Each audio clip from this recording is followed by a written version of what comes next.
So what's going to take, and it comes back to culture, it's going to take a deep understanding of cultures, a deep understanding of behaviour,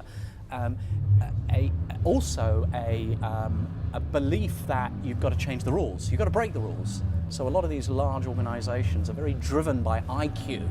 So we talked about client marketing organisations are full of MBAers who are really about the analytics, and we're going to get even more analytical because data's so pervasive.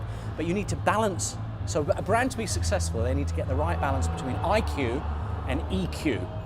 And unfortunately, many organisations are driven by IQ today because the business imperative, chief financial officers, procurement directors, but we need to balance it with chief culture officers, EQ.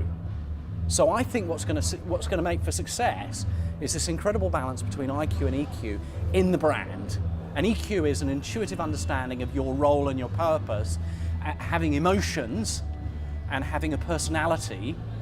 And the IQ part is we need to be businesses, we need to be successful, we need to embrace emerging markets, we need to sell more product and service.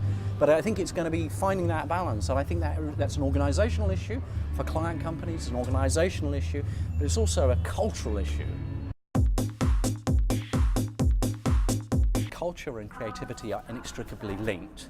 They are one and the same because really, and I think it's what I think we've got to be careful of is the old definition of creative, the notion that there's a sort of group of people that have copywriter and art director and producer titles, and they're the creatives.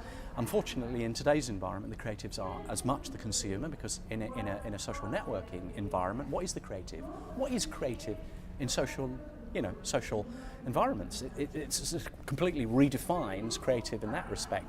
But I think what we've got to do is we've got to embrace a new definition of creativity, but at the heart of creativity has to be a deep intrinsic understanding of culture. Not just, so the people that are involved in the business of creativity need to be passionate about culture. They need to embrace, and often they are, some of the best creatives obviously are multidimensional individuals who are really passionate about understanding, and so they need to embrace that. But I think in the future it's going to be even more important to understand all the cultural nuances that are going on in today's society to be a brilliant creative.